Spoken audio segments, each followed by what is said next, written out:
రెండోది ముఖ్యమంత్రి photo deputy CM photo దాంట్లో పెట్టద్దు ఒరిజినల్గా, ఎందుకంటే తప్పది. కులగణన జరిగేటప్పుడు రాజకీయ పార్టీకి కానీ ప్రభుత్వానికి కానీ సంబంధం లేకుండా జరగాలి. ప్రాసెస్ అంతా తప్పు చేశారు. డెడికేషన్ కమిటీ కోర్టు చెప్పిన తర్వాత ఇంటర్వ్యూన్ అయ్యారు. తర్వాత జరిగిన పరిణామాలలో ఒక కమిటీ వేసారు, భూసాని వెంకటేశం. దాని రిపోర్ట్ లేదు, పబ్లిక్ డొమైన్లో పెట్టలే. అసెంబ్లీలో చర్చ పెట్టారు, తీర్మానం చేసి పంపిస్తారంటే మేము ఈ తప్పిదాలు జరుగుతున్నాయి, ఇది నిలవదు, చట్టాలలో నిలవదు, కోర్టుల నిలవదు అని ఆ రోజు చెప్పి మేము ఒకటే ఆ రోజు సింగిల్ పాయింట్ ఎజెండా కమలాకర్ గారు నేను మాట్లాడినప్పుడు, మీరు ఏమి చేస్తారో మాకు అనవసరం, 42% రిజర్వేషన్లు అయిన తర్వాతనే ఎలక్షన్లకు పోవాలని మేము డిమాండ్ చేసినాం. తర్వాత ప్రధానమంత్రి గారిని నేను ఆల్ పార్టీ డెలిగేషన్ని తీసుకుపోతాను సీఎం గారు చెప్పారు, తీసుకుపోలే. రెండోది అక్కడ ప్రెసిడెంట్ ఆఫ్ ఇండియా దగ్గరికి, అది కూడా జరగలే. హరీబరీగా గవర్నర్కి పంపించారు.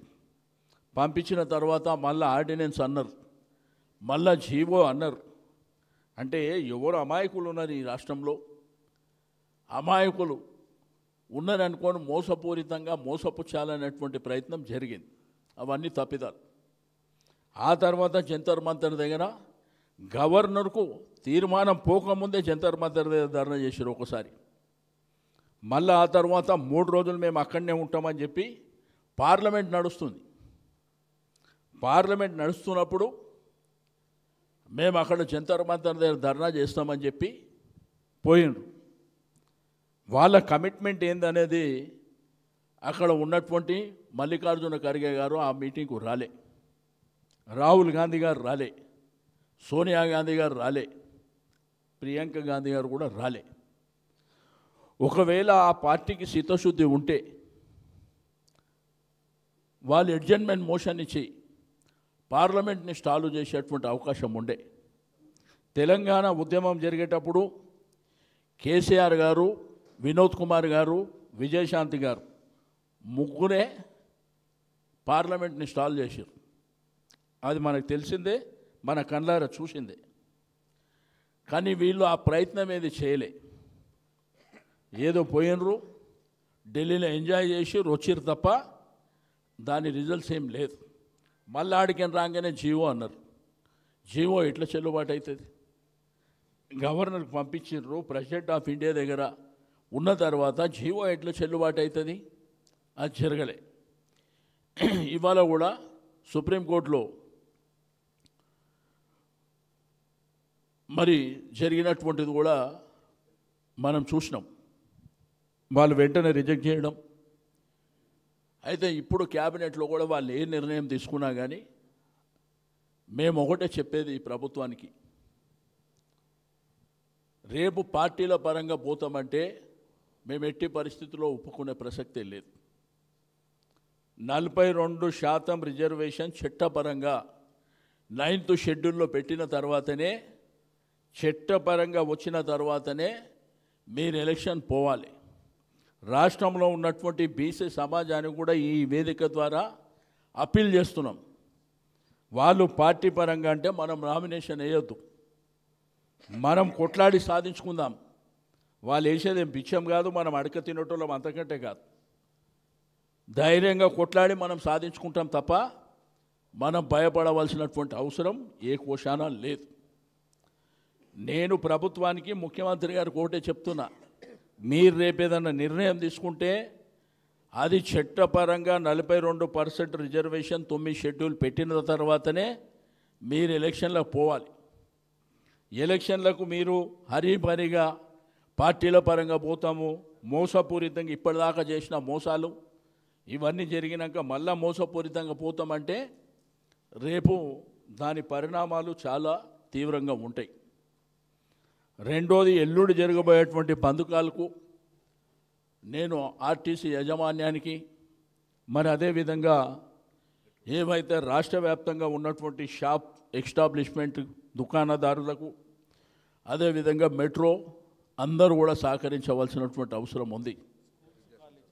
స్కూళ్ళు, కాలేజీలు, విద్యా సంస్థలు కూడా అందరూ కూడా స్వచ్ఛందంగా బంద్కు మీరు సహకరించాలని చెప్పి మేము రిక్వెస్ట్ చేస్తున్నాం. రెండోది, మండలాలలో కానీ గ్రామాలలో కానీ జిల్లా హెడ్ క్వార్టర్లో కానీ బంధు సంపూర్ణంగా రాజకీయాలకు అతీతంగా బీసీ అనుకునేటువంటి ప్రతి వాళ్ళు కూడా దాంట్లో భాగస్వామ్యం కావాలని చెప్పి మేము అందరికీ రిక్వెస్ట్ చేస్తున్నాం. ఇప్పటిదాకా ఈ ప్రభుత్వం కాంగ్రెస్ చరిత్రనే 130 సంవత్సరాల నుంచి మోసపూరితమైనటువంటి వాళ్ళు చేసేటివన్నీ మోసాలు. వాళ్ళు కామారెడ్డి డిక్లరేషన్, పక్క రాష్ట్రం కర్ణాటక ముఖ్యమంత్రిని తీసుకొచ్చి సిద్ధిరామయ్య గారి సమక్షంలో కామారెడ్డి డిక్లరేషన్ 42% రిజర్వేషనే కాదు, 1,00,000 కోట్ల బడ్జెట్ పెడతామని చెప్పారు. ప్రతి సంవత్సరానికి 20,000 కోట్లు ఇస్తామన్నారు. ఎక్కడ పోయినాయి? కుల వృత్తులను ఆదుకుంటామని చెప్పారు. ఎక్కడ పోయినాయి? మా పిల్లలకు మా పిల్లలకు అందరికీ ఉద్యోగాలు ఇస్తామని చెప్పారు. ఎక్కడికి పోయినాయి? కాబట్టి మేము భవిష్యత్తులో మీ కామారెడ్డి డిక్లరేషన్ మీద కూడా వదిలిపెట్టే సమస్య ఉండదని చెప్పి నేను ఈ సందర్భంగా తెలియజేస్తూ ఉన్నాను. కాబట్టి ఇక్కడ ఉన్నటువంటి మా బీఆర్ఎస్ నాయకత్వం అందరం కూడా ఎల్లుండి ఆ కార్యక్రమంలో భాగస్వామ్యం అవుతాం. కాబట్టి ప్రజలు, స్వచ్ఛంద సంస్థలు, రెండోది మీకు ఉన్నటువంటి విద్యా సంస్థలు కావచ్చు, అందరికీ కూడా మేము అప్పీల్ చేస్తున్నాం. బంధుని మీరు సంపూర్ణంగా మీరు అందరూ సహకరించవలసినటువంటి అవసరం ఉన్నది అని చెప్పి నేను ఈ సందర్భంగా తెలియజేస్తూ ఉన్నాను.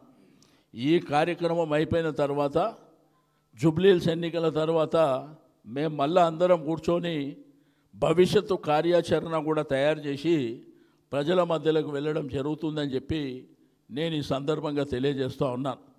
మా ప్రభుత్వం కేసీఆర్ గారి నాయకత్వంలో 10 సంవత్సరాలు సంపూర్ణంగా బీసీ బిడ్డలని కడుపున పెట్టుకున్నటువంటి పార్టీ. 10 రాజ్యసభ వస్తే 5 రాజ్యసభ బీసీలకు వేసినాం.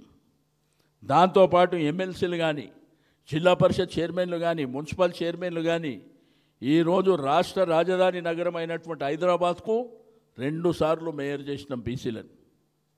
మరి ఇవే కాకుండా మార్కెటింగ్లో కూడా బీసీలకు రిజర్వేషన్లు ఇచ్చినటువంటి పార్టీ. మరి స్పీకర్ కానివ్వండి, అదేవిధంగా కౌన్సిల్ చైర్మన్ కూడా మొట్టమొదటి తెలంగాణ రాష్ట్ర అసెంబ్లీలో వాళ్ళిద్దరిని మరి ఆ యొక్క ఉన్నతమైనటువంటి స్థానంలో కూర్చోబెట్టేది కూడా బీఆర్ఎస్ పార్టీ. అదేవిధంగా కళ్యాణ లక్ష్మి కావచ్చు, రైతు బంధు కావచ్చు, రైతు బీమా కావచ్చు, దీంట్లో కూడా మేజర్ పాత్ర బీసీలదే ఉన్నటువంటి విషయాన్ని కూడా నేను ఈ సందర్భంగా తెలియజేస్తూ ఉన్నాను. ఫీజు రియంబర్స్మెంట్ కావచ్చు, ఓవర్సీస్ స్కాలర్షిప్ కావచ్చు, అన్ని రంగాలలో కూడా బీసీలను పైకి తేవాలనేటువంటి ఒక సంపూర్ణమైనటువంటి కార్యక్రమాన్ని కేసీఆర్ గారి నాయకత్వంలో జరిగింది. మనం అందరం చూసినాం. కాబట్టి ఎల్లుండి జరిగేటువంటి కార్యక్రమంలో అందరూ భాగస్వామ్యం కావాలని మేము ఈ యొక్క మా నాయకత్వం అందరం కలిసి తీసుకున్నటువంటి నిర్ణయం. కాబట్టి అందరూ కూడా దయచేసి భాగస్వామ్యం, జిల్లాలో ఉన్నవాళ్ళు జిల్లాలో, మండలాల్లో ఉన్నవాళ్ళు మండలాల్లో, గ్రామాల్లో ఉన్నవాళ్ళు గ్రామాల్లో, హెడ్ క్వార్టర్లో ఉన్నవాళ్ళు హెడ్ క్వార్టర్లో ఈ బంద్కు పార్టీ పరంగా సంపూర్ణమైనటువంటి సహకారం మరి అందజేయడం జరుగుతుందని చెప్పి నేను ఈ సందర్భంగా తెలియజేస్తూ, మీరేమన్నా అడిగితే చెప్తాను. ఉండను ఒక నిమిషం. మీరేమన్నా అడుగుతారా? ఓకేనా? Thank you. సినిమా హాల్లో వాళ్ళు ఇక అందరికీ రిక్వెస్ట్ చేస్తారు. పెద్దలందరికీ నమస్కారం, మీడియా మిత్రులందరికీ. ఈరోజు కాంగ్రెస్ ప్రభుత్వం ఒక నయవంచన, బీసీలను మోసం. కామారెడ్డి డిక్లరేషన్ అంటే చాలా ఉన్నాయి, కానీ కేవలం ఈ రిజర్వేషనే ఒక డిక్లరేషన్గా ఒక బీసీ ముఖ్య చట్టబద్ధత లేదు. మీరు ఏమన్నారు? చట్టబద్ధత కల్పించి 42% రిజర్వేషన్ ఇస్తామని అన్నారు. చట్టబద్ధత కల్పించి 42% రిజర్వేషన్ ఇస్తామని అన్నారు. 6 నెలలు ఇస్తామన్నారు. కానీ 15 నెలలు నేను నిద్రపోయినరు. చివరి ఈ 2 నెలలు హడావుడి చేసి ఎక్కడ లేనటువంటి హడావుడి చేసి నిజంగా ఇస్తున్నట్టు భ్రమలు కలిగించి చివరి ఈ 2 నెలలు హడావుడి చేసి పొలిటికల్ రిజర్వేషన్ ఈ 2 కూడా ప్రెసిడెంట్ ఆఫ్ ఇండియాకు పంపించారు. అక్కడ ఒక ధర్నా చేయలేదు. ఒక్క ఎంపీ ఉన్నటువంటి కేసీఆర్ గారు దేశంలో అన్ని పార్టీలను ఒప్పించి తెలంగాణ తెచ్చిండు. 247 ఎంపీలు ఉన్నటువంటి కాంగ్రెస్ కూటమి ఒక్క మాట మాట్లాడలేదు. టీఆర్ఎస్ పార్టీని అంటారు ధర్నాకి ఎందుకు రాలేదని. అసలు రాహుల్ గాంధీ గారు ఎందుకు రాలేదని మీరు చెప్పాలా? అది వదిలిపెట్టి మమ్మల్ని పిలవకుండా మీరు రాలేదని చెప్పి అబాండాలేని ప్రయత్నం చేసి వచ్చిండ్రు. అసెంబ్లీ ప్రోగ్ అన్నారు, ఆర్డినెన్స్ అన్నారు, చివరకు జీవో ఇచ్చిండ్రు. గవర్నర్ సంతకం కాని చట్టం కానటువంటిది జీవో ఇచ్చిండ్రు. అంటే లాస్ట్ డేట్ అయిపోతుందా? ఇలా హైకోర్టు కొట్టేసింది. హైకోర్టు కూడా క్లియర్గా చెప్పింది. మరి ఇలా సుప్రీంకోర్టు పోయినరు. సుప్రీంకోర్టులో డిప్యూటీ సీఎం మంత్రులు పోయినరు. ఏదో కొట్లాడుతున్నాం చూసినామా అని ప్రజలను మోసం చేయడానికి. ఇక్కడ మంత్రులందరూ పోయినరు హైకోర్టులో. చివరకు మేము మొదటి నుంచి చెప్తున్నాం చట్టమే లేనిది ఎట్లా ఇస్తుంది జడ్జి? చట్టమే లేదు. బీహార్లో తీర్పిచ్చింది. మహారాష్ట్రలో 2 సంవత్సరాలు ఎలక్షన్ అయిన తర్వాత కూడా కొట్టేసింది, ఇంటికి వెళ్ళిపోయారు. తమిళనాడులో, మహారాష్ట్రలో, మధ్యప్రదేశ్లో, పంజాబ్లో అనేక రాష్ట్రాల్లో హైకోర్టులో సుప్రీంకోర్టులో కొట్టేసినా ఇలా మేము ఏదో ప్రయత్నం చేయాలని చెప్తే ఎవడు నమ్మరు. ఇలా బీసీలలో చాలామంది చదువుకున్నారు. గురుకులలో తెలంగాణలో ఇంకా అత్యంత చదువుకొని విజ్ఞానవంతులు ఉన్నారు. కనుక ఈరోజు వాళ్ళు మద్దతు అడిగినారు. మేమే మా పార్టీ నుంచి ఏదో కార్యక్రమం తీసుకోవాలనుకునే సమయంలో వాళ్ళు మద్దతు అడిగిన కనుక మొదటి నుంచి మనం కూడా కొట్లాడుతున్నాం. మనమే క్లారిటీగా ఉన్నాం. అందరికన్నా క్లారిటీగా రాజ్యాంగ సవరణ చేయాలని మన పార్టీ ఒక్కటే క్లారిటీగా ఉంది. మరి కాంగ్రెస్ బీజేపీ అనుకుంటే 2 నిమిషాలు అయిపోతుంది మా కేటీఆర్ గారు చెప్పిండు. కానీ వాళ్ళ చేతిలో ఉన్నా ఇది వాళ్ళ చేతిలో లేదు అనేటువంటి అంశాన్ని ప్రజలకు తెలియజేసేటట్లు భ్రమలు చేస్తారు. కనుక మరి ఖచ్చితంగా గ్రామస్థాయి నుంచి మండల స్థాయి నుంచి జిల్లా స్థాయి వరకు ఎక్కడి వాళ్ళక్కడే ప్రతి ఒక్కరు పాల్గొనాలా. పార్టీలకు అతీతంగా విజయవంతం చేయాలి. దయచేసి ప్రైవేటు విద్యాసంస్థలు, గవర్నమెంట్ కాకుండా అన్నీ కూడా ఆర్టీసీ, ముఖ్యంగా ఆర్టీసీ, ప్రైవేటు ఆర్టీసీ ఉద్యోగులారా దయచేసి మీకు కూడా మోసం జరిగింది. మీరే స్వచ్ఛందంగా బంద్ చేయాలా? వద్దు.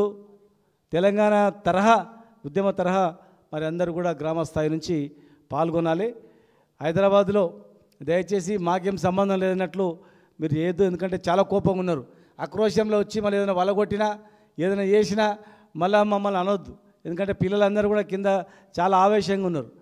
మరి ఎవరైనా బస్సు లాంటివి పెట్టినా లేకపోతే ఇంకేమైనా తలగబెట్టినా కొట్లాటైనా మరి మాకు సంబంధం లేదు మేము చెప్తున్నాం. మర్యాదగా మీ అంతకు మీరు బంద్ చేసుకొని బంధుకు సంపూర్ణ మద్దతు ఇవ్వండి. ఒకవేళ మీరు అది చేస్తే కూడా మేము కూడా ఎవడెవడు చేసినా రాసి పెట్టుకుంటాం. మేము కూడా ఎవడెవడు ఓపెన్ చేసిండు, ఎవడెవడు వ్యతిరేకం చేసినాడు చూస్తాము. మాకు కూడా సమయం వస్తుంది ఖచ్చితంగా. మా న్యాయబద్ధమైనటువంటి డిమాండ్ ఇది. దాన్ని మీరు సహకరిస్తే మీకు కూడా మేము అందరం సహకరిస్తాం ఫ్యూచర్లో. మీరు సహకరించకపోతే మీకు ఎంత దూరం ఉంటుందో మాకు కూడా మీలో అంతే దూరం ఉంటుంది. కనుక దయచేసి దానికి బాధ్యత వహించాల్సి వస్తుంది. మీ కేసులకు పీసులకు ఎవడు భయపడు, ప్రాణాలే తెగించి కొట్లాడి తెలంగాణ తెచ్చుకున్నాను. ఇదేం పెద్ద లెక్క కూడా కాదు. కనుక మళ్ళీ భవిష్యత్ కార్యాచరణ మేము దీని తర్వాత మా అన్న చెప్పినట్లు మేము అందరం కూర్చొని మాట్లాడుకుని ప్రకటిస్తామని సంపూర్ణమైన మద్దతు అందరూ సంబంధ వర్గాలు, వీళ్ళు వాళ్ళని కాదు, ప్రైవేటు గిరివేటు కాదు, ఈ చాలామంది విద్యాసంస్థలు ఉన్నాయి. దయచేసి మరి మీరు అందరూ కూడా మీరు అందరూ చెప్పుకోవాలి. ఒక బీసీలే కాదు, దీనికి సపోర్ట్ చేసే వాళ్ళు ఎవరు సపోర్ట్ చేసినా వాళ్ళని గుర్తుపెట్టుకుంటాం, ఎవరు వ్యతిరేకం చేసినా వాళ్ళని కూడా గుర్తుపెట్టుకుంటాం. స్వచ్ఛందంగా మీరందరూ కూడా దీన్ని మద్దతు తెలపాలని చెప్పి మీ ద్వారా నేను రిక్వెస్ట్ చేస్తాను. Thank you. అంటే దాని డెప్త్